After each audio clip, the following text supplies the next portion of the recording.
Hey everybody, good morning or afternoon, depending on where you are joining us from. My name is Matt, and I just want to say thank you so much for registering today and attending our webinar. We're very excited for this. We have a very special guest that we're happy is here with us today, and we're just glad everyone's here. So thanks for being here. A couple things before we get started. I do want to tell you all that a copy of the slides, a recording, and your CEU certificate will be coming into your email inbox this afternoon. So I'll be sharing that a couple hours after the webinar, and you'll be getting that. So be on the lookout. So today we are going to talk about the CMS Preclusion List, what it is, and how to prepare. I know you all have heard about it.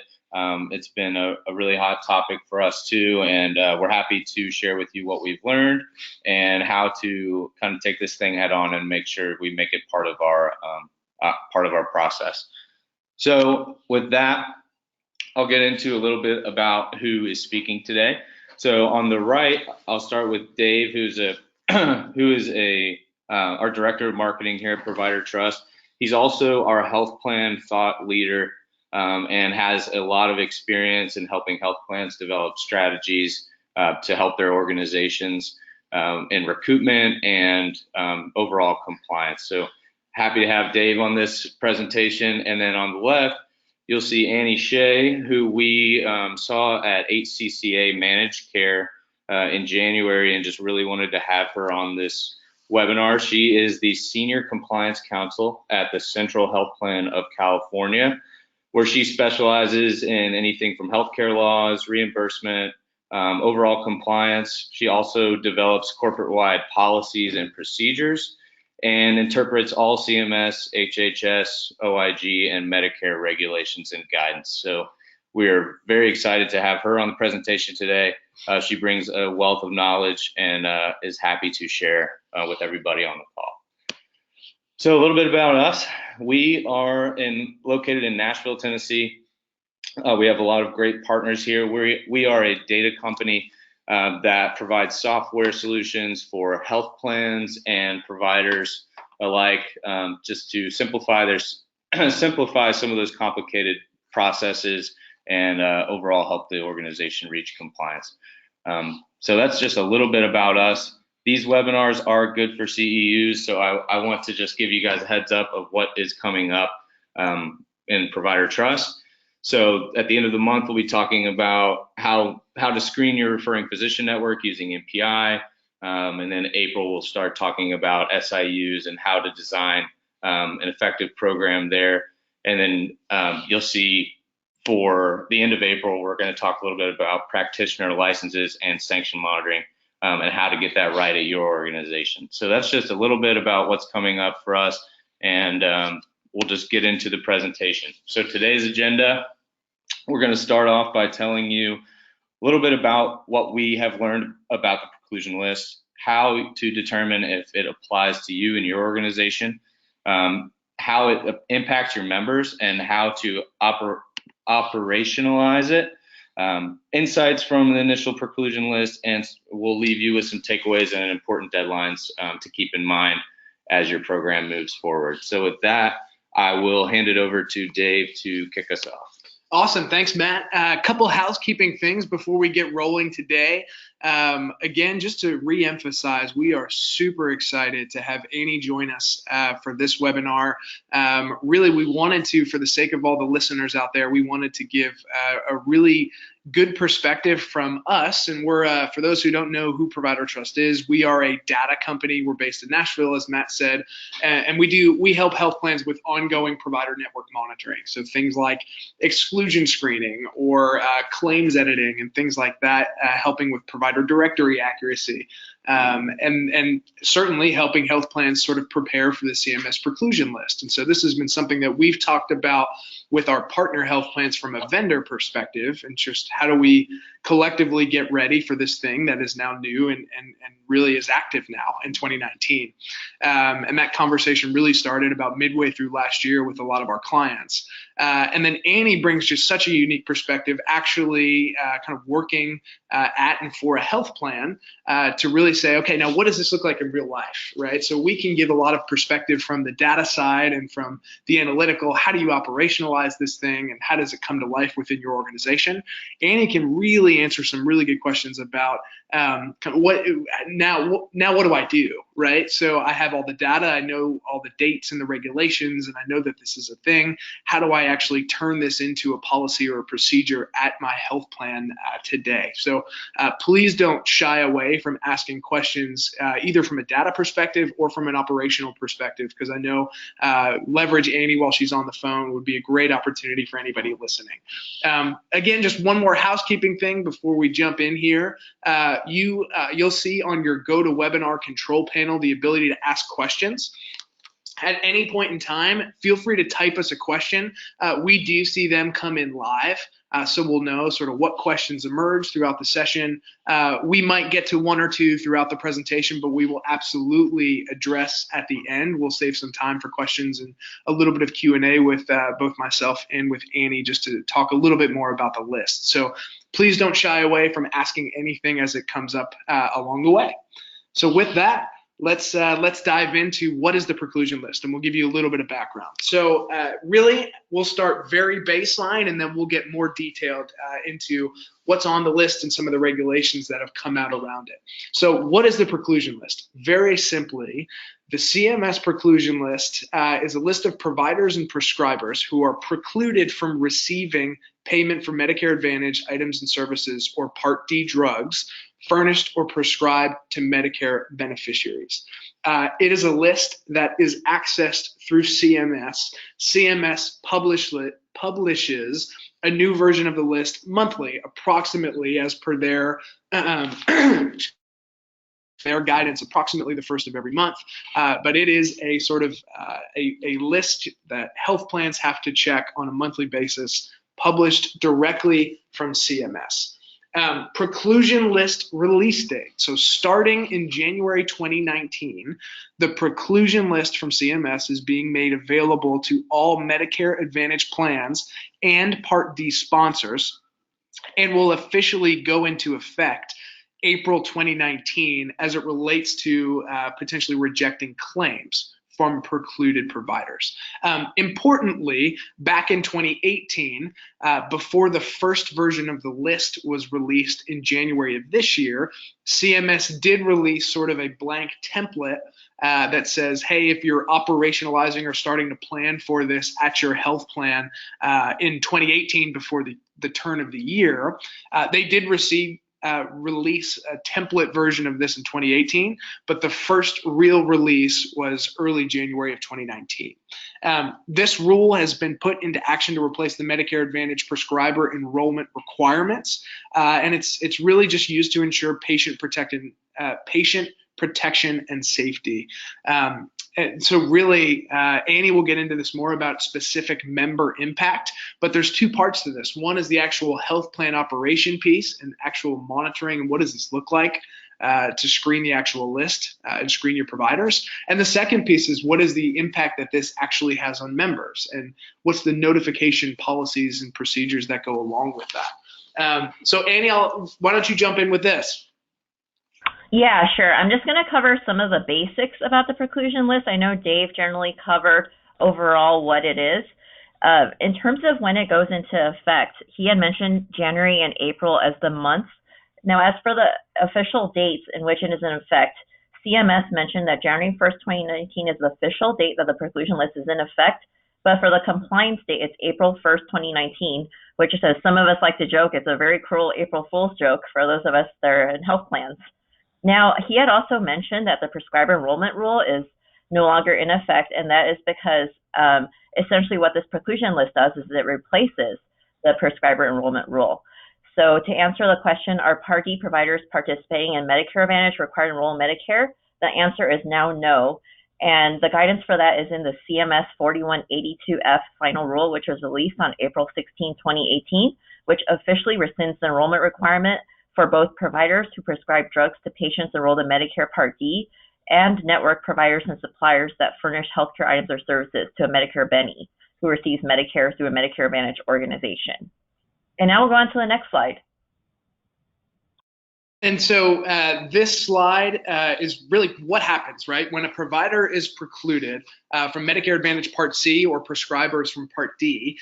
So looking at Part C first, right? So a provider is precluded. This means opted out providers cannot receive Medicare payment for services furnished to Medicare beneficiaries under FFS or a Medicare Advantage plan.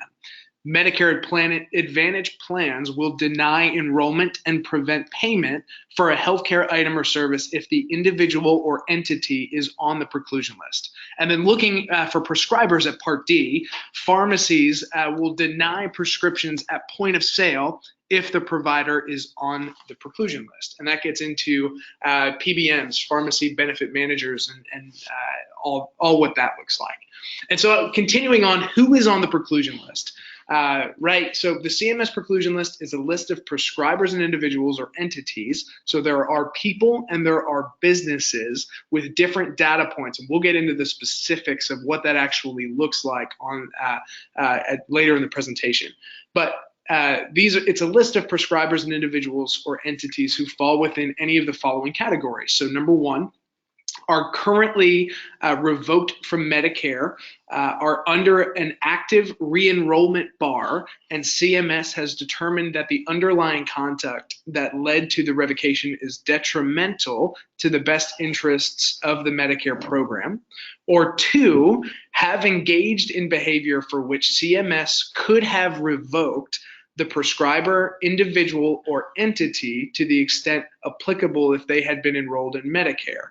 And CMS determines that the underlying conduct would have led to the revocation is detrimental to the best interests of the Medicare program. And I'm just going to add to that, some of the examples of the conduct that would lead to being placed on this list includes felony convictions and OIG exclusions. Absolutely. Awesome add, Annie. And then a little bit deeper, of still who is on the preclusion list. So how does a provider know? This is just some of the FAQs that we get from our clients about this too. Who's on the preclusion list? So how does a provider know if they're actually on the list? CMS issues an initial email notification to the impacted providers using the email addresses obtained from the Provider Enrollment Chain and Ownership System, so PECOS, the Medicare enrollment system of NPES.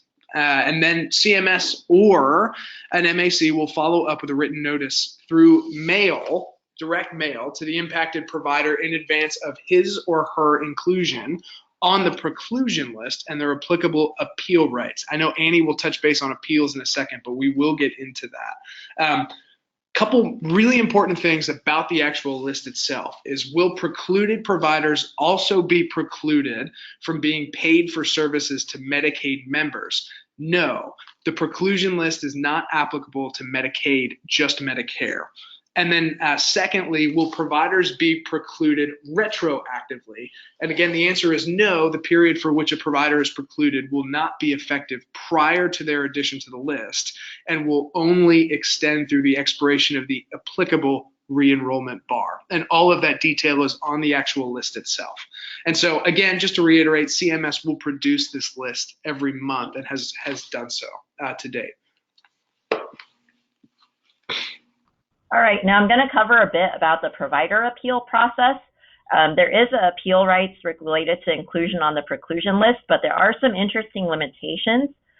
These appeal rights only allow the provider to challenge CMS's placement of the provider on the list, so it doesn't allow the provider to challenge the actual underlying reason for the revocation, for example, the OIG exclusion or the felony conviction or any kind of other adverse action that actually led to their inclusion on the preclusion list. And there's also the question, how will the preclusion appeals process affect actual appeals of payment denials or enrollment revocations? The answer is it'll neither affect appeals of payment denials or enrollment revocations, since there's a separate appeals process for those types of actions. Basically, any kind of appeal under this provision is limited strictly to the individual's inclusion on the actual preclusion list itself. And the providers will receive appeal instructions with their notification letter. The appeals are sent directly to the CMS provider enrollment group by mail, and any people with questions regarding that letter can contact CMS. They have set up a dedicated email address, and it's providerenrollment@cms.hhs.gov. I've heard from a lot of plans, and our plan ourselves have sent questions to this email address, and they're very responsive. So we would definitely suggest reaching out to them if you have any direct questions for CMS. Now you'll see on this infographic, there's kind of a stages of the appeal, and there's the initial determination, reconsideration of 60 days, ALJ hearing, Department Appeals Board, and judicial review. It's very similar to the Medicare appeals process that health plans are already used to.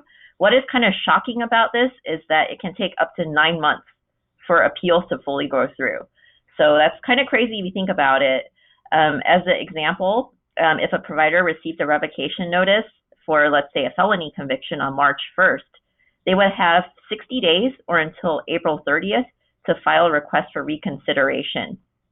CMS then has 90 days to render a reconsideration decision. So for us plans, we know that that's longer than usual because CMS doesn't normally have up to 90 days to make an appeal decision. So that would take up to potentially September for the provider to receive notice. And at that point, CMS can still deny the provider's reconsideration. The revoked provider will then have another 60 days to request the reconsideration of the inclusion on the preclusion list. And then CMS will have an additional 90 days to make the reconsideration decision. So all in all, the provider would not know until December 27th whether the reconsideration, the outcome of that. And keep in mind, at the end, there's no guarantees. Provider may still end up being placed on the preclusion list. So all in all, health plans actually will not know that the provider underwent this entire 9-month appeals process. All they will know is if the provider actually ends up on the list in the end. So that's just kind of interesting. Okay, and going on to the next slide, we'll talk a bit more about the provider notice. I know Dave talked a bit about how providers are notified. For example, CMS relies on the email address that's on file in the PCOS or NPPES system. And then the MAC or CMS will follow up with a written notice by mail, which includes the appeal rights I just mentioned. The letter is sent to the provider's most recent correspondence address found in PCOS. Or if they're under an active re-enrollment bar, it's under the most recent mailing address found in NPPES. And also, the length of time that a provider can expect to be on the preclusion list, the answer is that depends.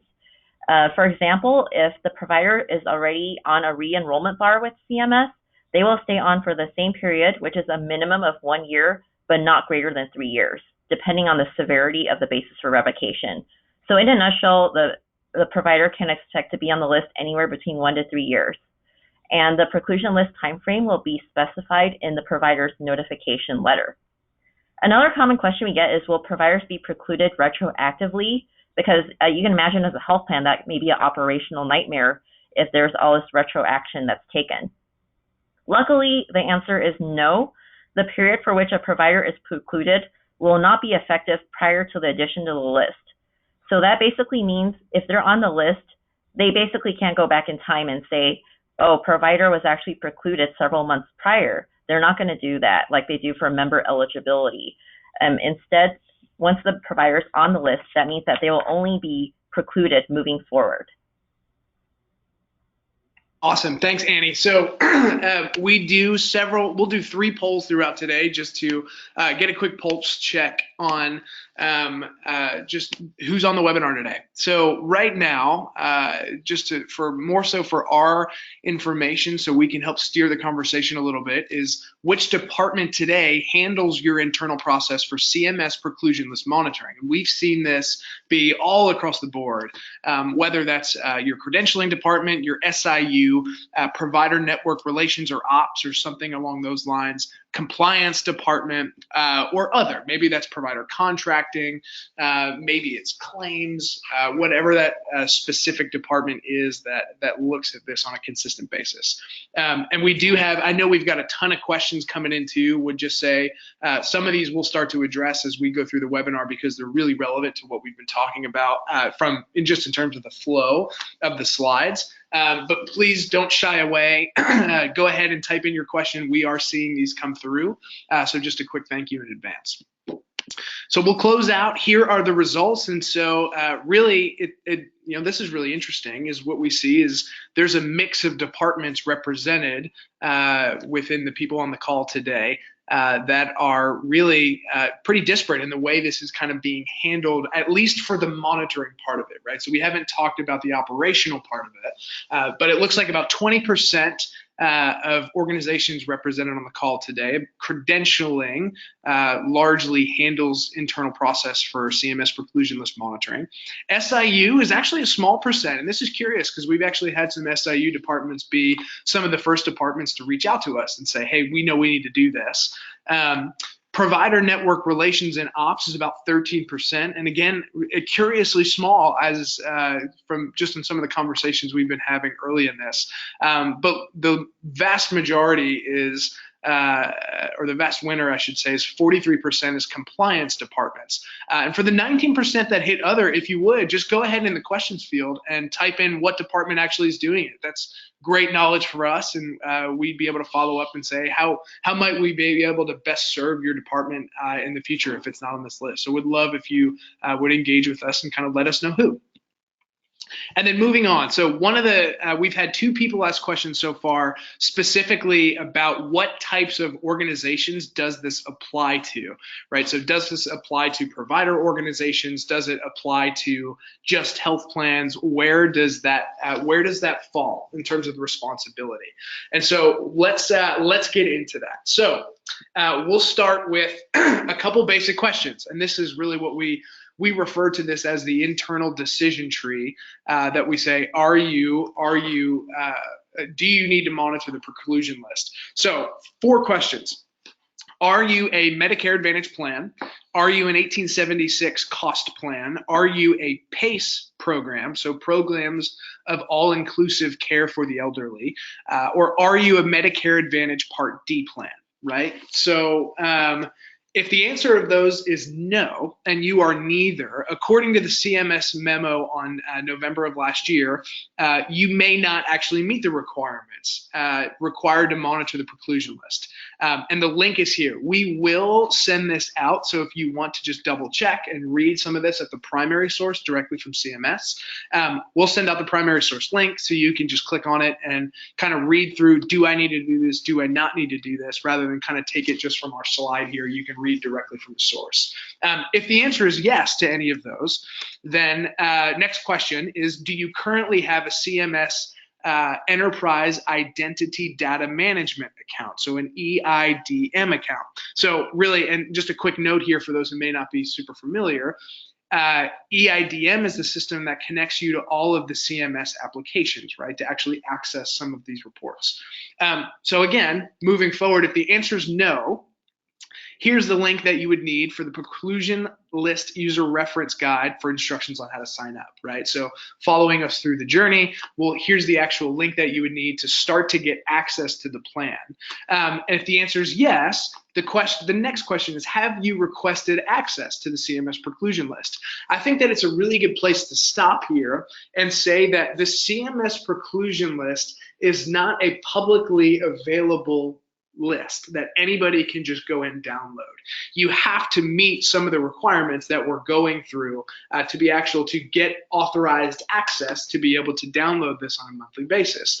Really important, from our perspective, we are not a health plan. We are Provider Trust. We're a vendor in the healthcare space. For us, we do not directly access the list because the answer for the first 4 questions for us, Provider Trust, is no. We're not a Medicare Advantage plan. We're not an 1876 cost plan. We're not a PACE program, and we're not a Medicare Advantage Part D plan. We're a healthcare vendor. That said, CMS has given permission for vendors like us to get authorized access on behalf of clients or on behalf of partner health plans. And so really this is where it gets really interesting, is the question of do you or do you not have access to the list. It actually reflects back on what type of organization you actually are. So moving forward, have you requested access to the CMS Preclusion List? If the answer is no, here's the same that same hyperlink that gives you instructions on how to request access. So if you're tracking so far and you've said yes to everything, here's the next step to actually go ahead and request access so you can get it for your organization. If the answer is yes, it's the next question, very simply, have you downloaded the CMS Preclusion List? So continuing to move, if no, same thing, here's the instructions on how to get the list, and then it'll have very clearly, it'll say in there how to download it. And then if the answer is yes, right, congrats, you are ready to monitor the preclusion list. Right, we help clients do this, and we have this in the slide, but this is the decision tree that everybody on the phone should kind of take their organization through to say, is this or is this not relevant based on my type of organization to actually screen this list on an ongoing monthly basis.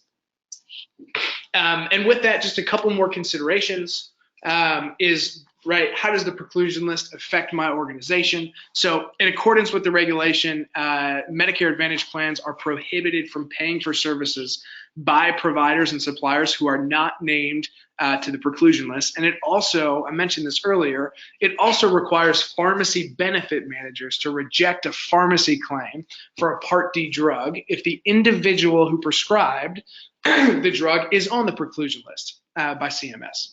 And then secondly is Medicare plans must remove any contracted provider who is on the preclusion list from their network as soon as possible. Part D plans are also expected to remove any precluded pharmacy from their network as soon as possible. And CMS recommends that Medicare plans and Part D plans should review the list for this purpose as soon as possible.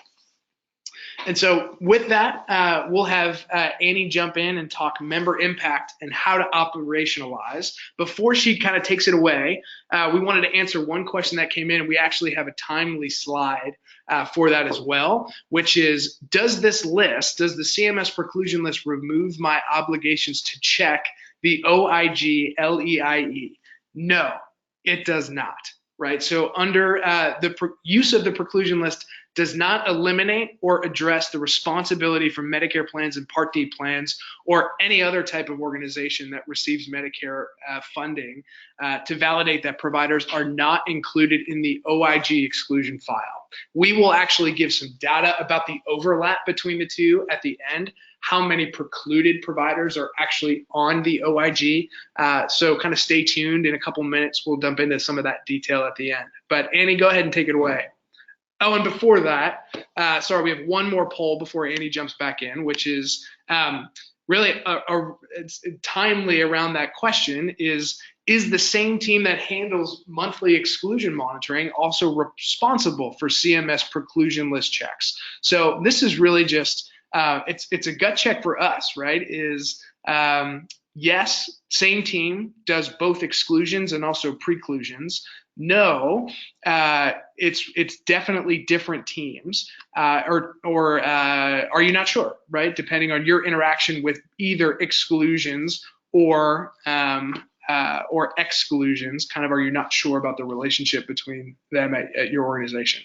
So we'll give it another minute. We'll go ahead and close. Really interesting results. So yes, at 64% of organizations that are on the call today, the same team or same department that handles monthly exclusion monitoring is also responsible for CMS preclusion list checks. 12% said no. So super curious about that. If you said no, would love it if you could submit in the question section on your GoToWebinar panel. What department is it? We're just curious to figure out kind of who owns the responsibility for this.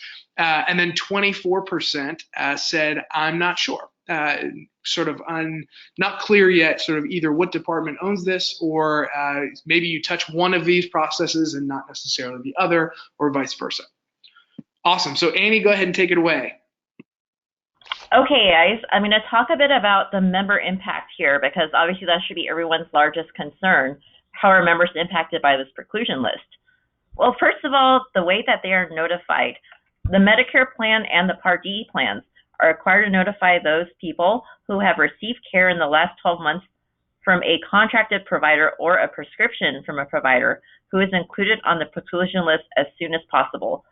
Basically, if you look through the preclusion list, you identify any contracted providers or providers who have rendered a prescription to any of your members in the last 12 months, you will be required to notify those members. And CMS has provided a sample notice that you can use. It is optional. CMS does recommend that Medicare plans and Part D plans follow the same process for monthly updates to the preclusion list as they did for the initial list that went out in January. So essentially for timing, plans have 30 days to review the preclusion list for updates, identify the impacted members that need to receive a notice, and should notify those members as soon as possible, but no later than 30 days from the posting of the list. So that means each month you're going to get a new list. 30 days from the release of that list, CMS would expect the affected members to be notified. Now, I know a common question is, what if that same provider shows up on the list in subsequent months? Do I need to keep sending that same notice over and over again? And the answer is no. CMS does not expect you to send it more than once. So as long as you identify a member who has received services in the past 12 months or a prescription from a prescriber that's on that list, they would need to receive that notification within 30 days of the release of each monthly list. Now, in terms of the translation, CMS does require that if you meet the 5% threshold in your service area, that it must be translated. For example, I think for a lot of plans, Spanish is one of the languages that meets the 5% threshold. That does mean, yes, they do expect you to translate that notice and its contents into Spanish. And as for whether it is filed as a communication or a marketing material for purposes of the marketing guidelines, we would consider it to be a communication. So that means that the material ID on the notice, if you utilize one, would end with _C. However, it is an OMB notice, so it doesn't need to be filed to HPMS. And I know this is really a lot of acronyms that are operational in nature, but if you have further questions about that, feel free to send through the question panel. Most plans are aware that notices that go out to members need to undergo a marketing review process. So just to make it simple, CMS did make this a standardized OMB notice, meaning that it does not need to be filed to CMS for approval. Now, in terms of how the prescriber or the provider is notified that the member received a notice, CMS does say that you can CC the provider on the notice. So that means that when you mail the notice out, and it has to go out by mail, it can't be sent by email or fax or any other kind of means. It does need to go out by snail mail. So you can CC the provider, or you can utilize other functions, however it works best for your plan. And this will be how the providers are notified that their patients are impacted by the preclusion. Now, how does this provider's inclusion on the preclusion list impact the member's ability to get their prescriptions filled or receive items or services to their Part C benefit? Clearly, that's a large concern. Let's talk about Part D first. First of all, in addition to receiving that notice that the prescriber that they've seen is on the preclusion list, there is a 60-day period for those bennies to make arrangements to see another provider who's not precluded. So basically, if let's give an example of a time frame. In January, you receive notification that a contracted provider or prescriber is on the list. You would then need to let any members who have received a prescription or claim from that provider in the past 12 months, they would have to get a notice by the end of January. And then that beneficiary would have the next 60 days, basically from February through March, to find a different prescriber to get their drugs from. Because after April 1st, they would not be able to get any drugs or fill any drugs from that prescriber, since that prescriber is on the preclusion list. So I know this time frame is very super confusing. So if it helps to chart it out, that may be what works best. So I just gave you that January and April example. Just keep in mind that with each subsequent month, that same time frame would repeat itself. So basically, if you receive notice that a new prescriber is on the list in February, you would have until the end of February to notify affected members, and then that member would have March and April to find a new prescriber. And then they would not be able to receive any other drugs through that prescriber in May. So I hope that makes sense. But if not, then feel free to ask more questions. On the Part C side, this is very, very similar. Basically, bennies will receive the notification if they received any services in the past from a provider that's on the preclusion list. And it then follows the same 60-day period of which the member can seek a new provider from which to receive those items or services. And for those plans that are HMOs, so some of your questions might be, what do I do if a PCP or primary care provider that's assigned to the Benny is on the preclusion list? Well, the answer is you better start reassigning your bennies, because you would basically be subject to that same 60-day time frame in which the member has time to select a new PCP. So how your plan operationalizes this requirement, CMS does leave it up to the plan, but keep in mind that you do have those strict timeframes to work with. Now, in terms of what should members do if they have access to care issues due to the preclusion list, CMS says that you should direct members to contact Medicare's toll-free customer care options at 1-800-Medicare. But those of us plans know that, sometimes when a plan contacts 1-800-Medicare, it then becomes a CTM complaint, which will later ding us in the star ratings. So we would encourage that you are very extensive with your member outreach at the forefront. So when you send out the notice, you may want to consider any kind of extra telephonic outreach, especially if you have to reassign the member's PCP. That way you can avoid any kind of 1-800-Medicare CTM complaints. Okay, next slide, please. Let's talk about some operational considerations. How are providers removed from the preclusion list? Basically, you will have to keep checking that monthly list that CMS releases. And each month is a full file replacement, meaning it's not like the OIG list, which just adds and removes providers. Each month it's a full list replacement.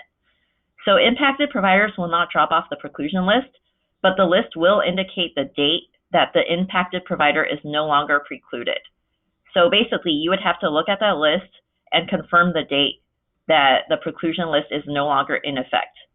Providers are not added to the list until they already exhausted their first level of appeal, and if their appeal is found favorable, they will not be included on the list. So I already talked a bit about it earlier. Basically, if the appeal is unfavorable or impacted provider fails to submit an appeal, they will be added to the list. Now, I know Dave already talked about whether the preclusion list is shared publicly. We already said it is not. It only goes to Medicare Advantage plans and Part D plans. So your question, if you're a delegated entity, may be, how do I get this list, since no one makes it publicly available? The answer is you have to work with your contracted plans to get a copy, because CMS, unfortunately, as of now, has not yet made this public or has not authorized the release of it through any public means. And the meaning and the reason for that is because there is somewhat confidential information in there, for example, EIN and NPI numbers. So that is not authorized to be released publicly. Now, when will updates to the preclusion list be made available? I know we already mentioned that that'd be on a monthly basis through EIDM.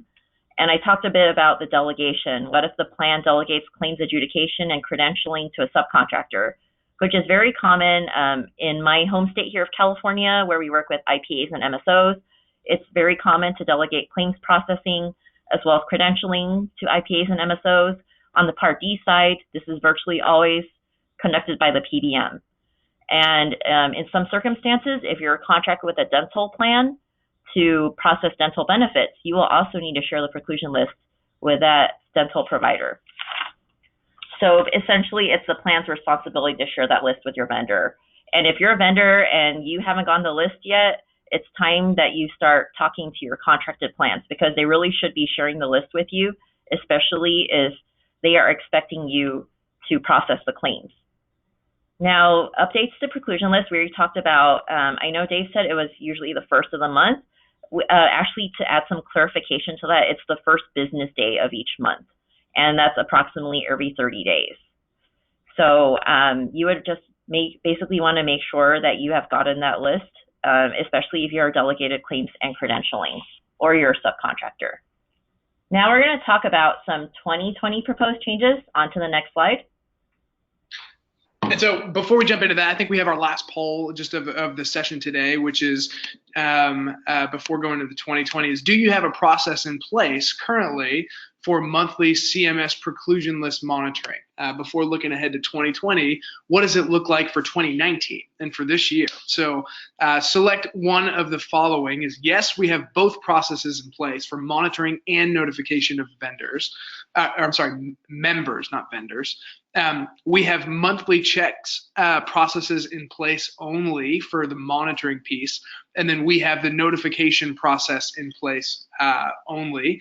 No, we do not have either in place at this time, or not sure about either process. So just a quick pulse check on 2019 and sort of where we all stand on the phone, and then Annie will jump back in with 2020.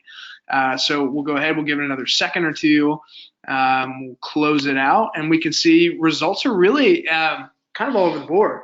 We have about 38% of y'all say yes, we have both processes in place for both monitoring and notification. 15% are we have the monthly checks in place only, so just the monitoring checks. 1% is just the notification checks. I guess that makes sense. And then 20% is no, we do not have either process in place now. And 25% of y'all is not sure about either process to date. So I think it's a good quick pulse check on 2019. And then Annie, why don't you go ahead and jump back in with 2020? Yes, and you know, I think CMS was in such a hurry to operationalize this requirement that they realized later that they had, you know, a lot of operational issues that they had to work out.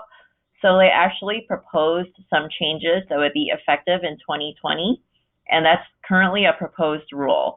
So it hasn't been finalized yet, but just to make you aware of it, this is what they are proposing, and that proposed rule was released November 1st, 2018. If anyone wants to look back, or you can email me and I can send you a copy. So I'm going to walk through some of the proposed changes. First is the appeals process for individuals and entities on the preclusion list. I mentioned earlier that it takes almost 9 months for providers to undergo the 9-month appeal process, and that's really ridiculous. So CMS is now proposing to shorten this to a 5-month period. They do acknowledge that, you know, speeding up appeals is not only helpful for providers, but it's also helpful for members and beneficiaries, because if, you know, the quicker the appeals process is sorted out, the quicker they can determine whether to preclude a provider or not. The second is timing of addition to the preclusion list.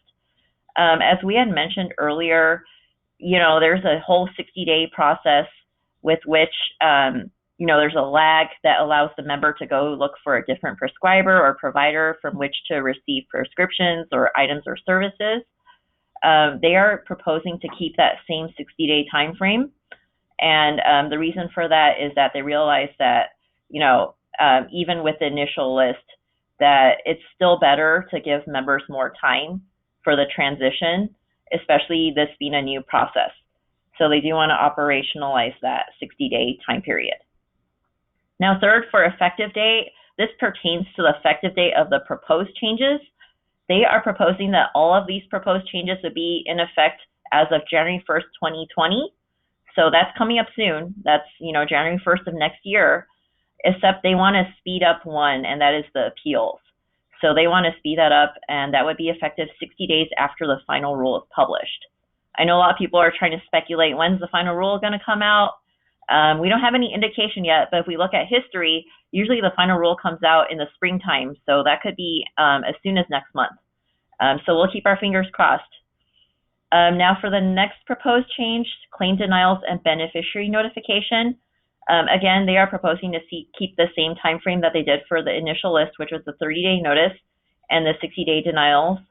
So hopefully that's a positive for plans, because then it allows us to keep the same time frames.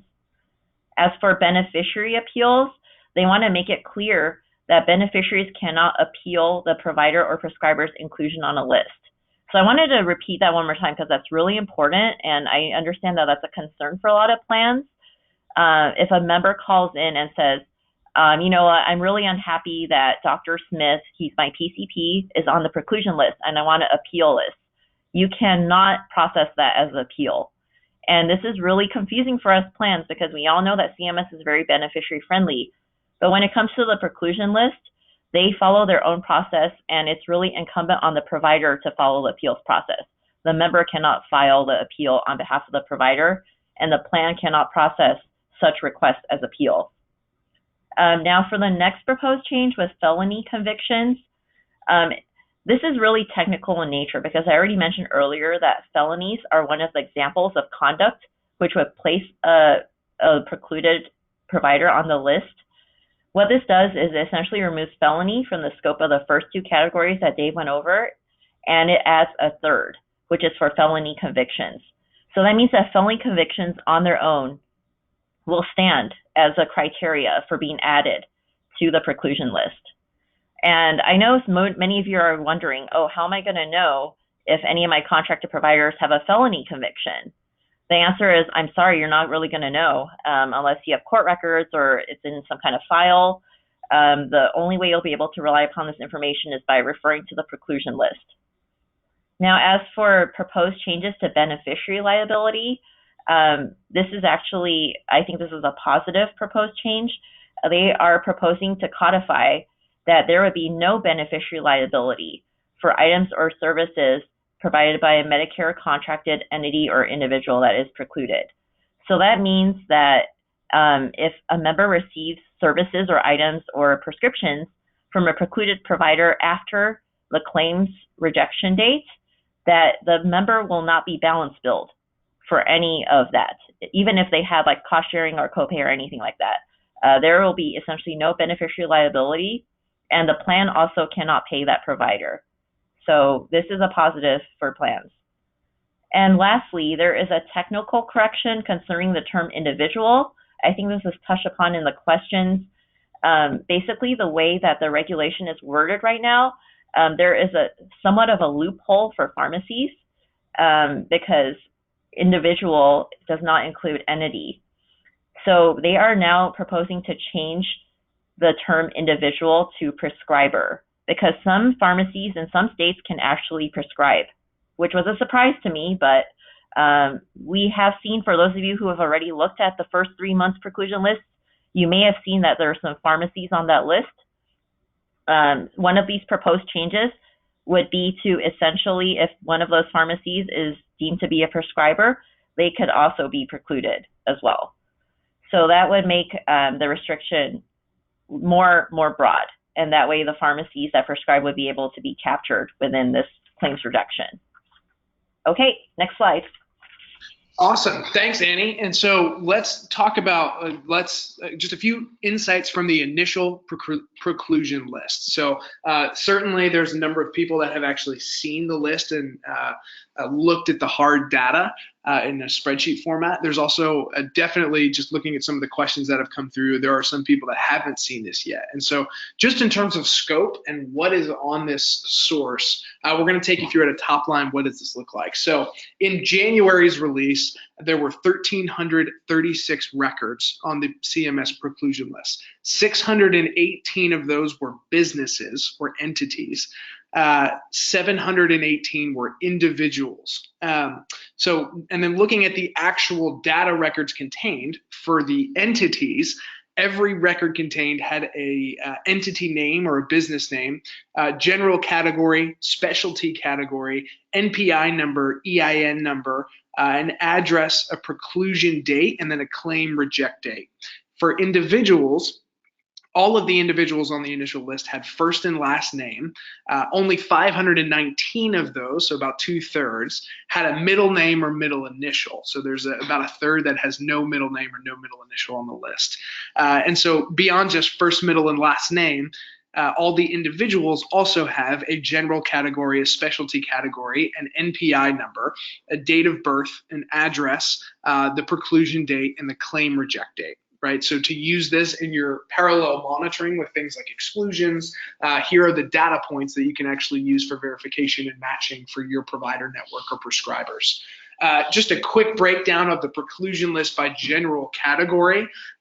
This is when you look line by line. Here is everybody in general categories, and you can see that the vast majority of the list, over 1,000 of the 1,300 records, are either practitioners, so individual physicians, or suppliers. They are entities on the actual list. And then you see other sort of groups in there as well as general categories. And looking at this by specialty category, it's dominated largely by a clinic or a group practice for a specialty category.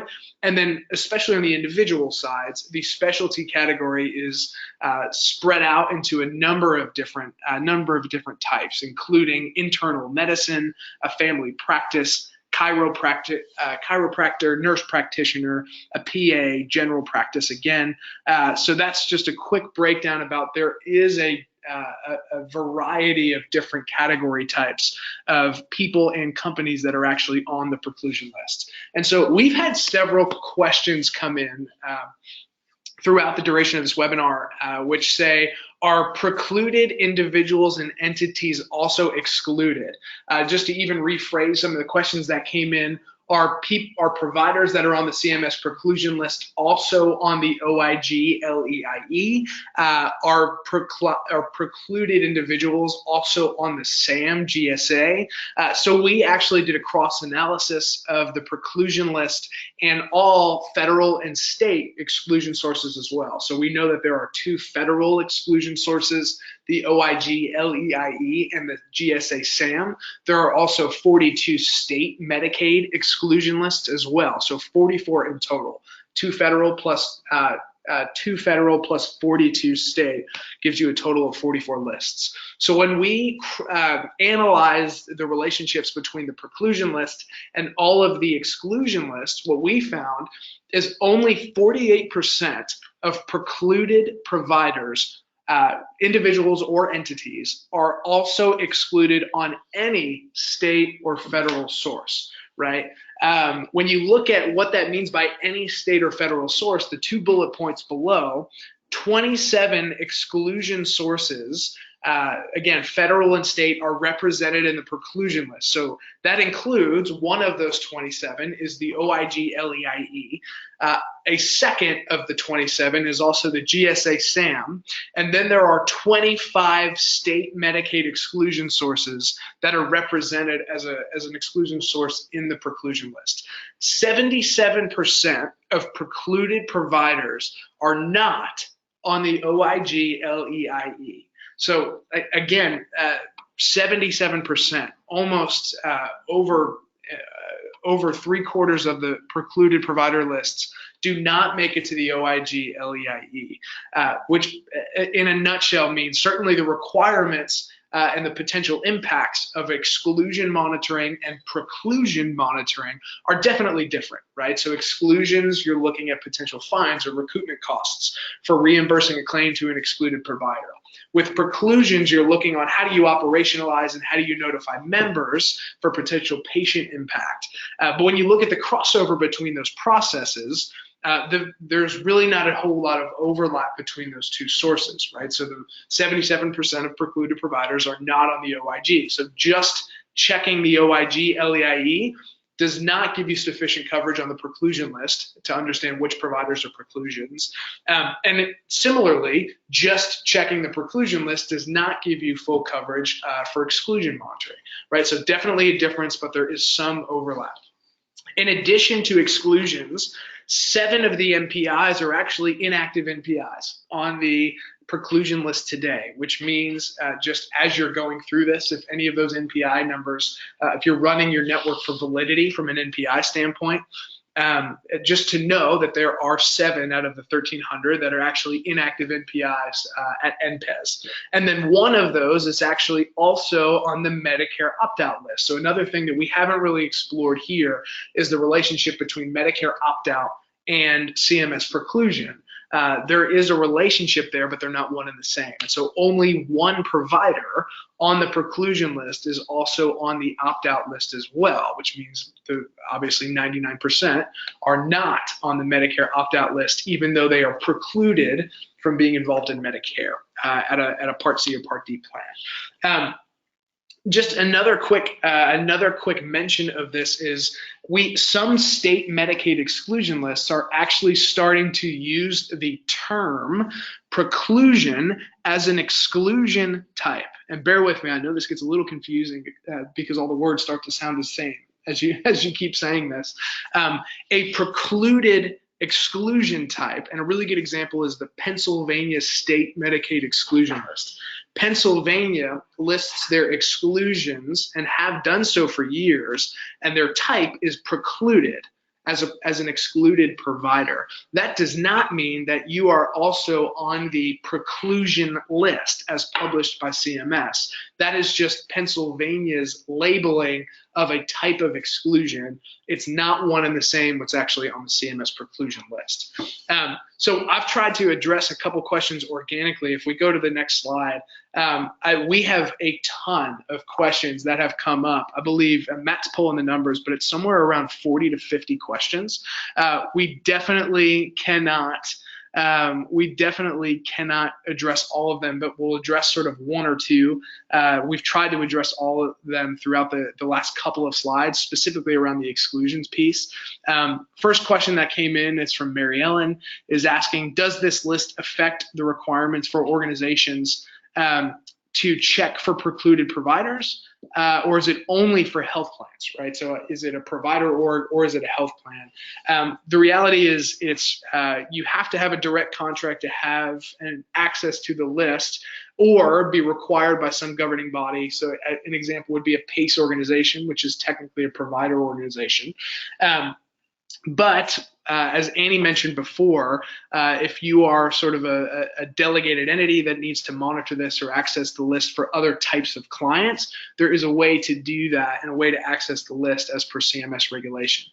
Another question is, what's the crossover between SAM, GSA, and the CMS Preclusion List? And again, I know we just went through sort of top level exclusions. The majority of the OIG LEIE exclusions are also SAM exclusions as well.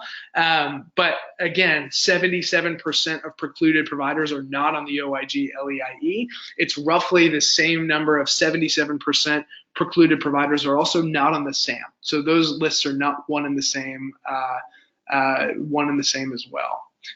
We've got a ton of questions. We're about out of time. It's 12:56. So I know we will get a couple people asked this as well.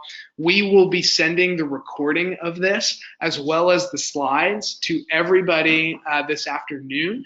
So you'll get the recording, you'll get the slides as well as your CEUs via email. Be on the lookout from an email from Matt at Provider Trust when that comes through. If you submitted a question and we did not get to it, we will absolutely reach out to you in the next 24 hours with an answer and just trying to connect and make sure you get the answers. We had a ton come in that we could answer throughout the presentation. We also had a ton come in that we could not answer just for the sake of time throughout the presentation. So we will get to you if we didn't make it today. Again, as we wrap up, a huge shout out and a thank you to Annie for joining us on this webinar. I know her feedback was incredibly insightful. Just absolutely loved having her here. We'd love to do more with her. If you have a specific question for Annie, rather than bog her down, please let us know at Provider Trust and we'll make sure it gets to her and we'll kind of funnel it to her that way. But don't shy away from asking either us or Annie any questions as well. That is it for today. Thank you again so much for the time. And we're super excited to connect with some of y'all about questions after. And then Matt showed this earlier. We do have other health plan and just provider organization webinars coming up. We do about 2 a month. So, and they're all always free and they're always for CEUs. So if you're interested, just feel free to sign up and join us again. Looking forward to seeing you soon.